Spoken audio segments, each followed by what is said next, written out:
Okay guys, today we're going to be making mozzarella cheese sticks. So you want to prep, get everything measured out, and just be cognizant of your ingredients that you're going to need. So the first thing you need to do is scramble your egg.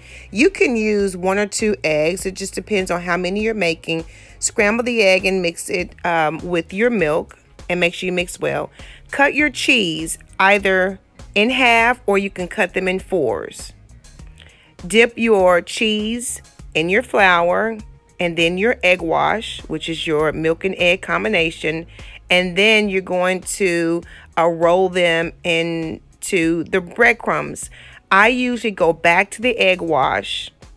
And the reason I do that and then go back to the breadcrumbs is because you want a double layer in many cases so that when you're frying your cheese, the cheese won't ooze out.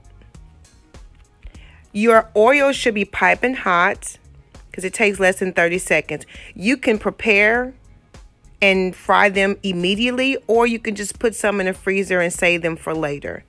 But nevertheless, you have some beautiful, tasty mozzarella cheese sticks. I hope you guys enjoy. Thank you so very much for watching.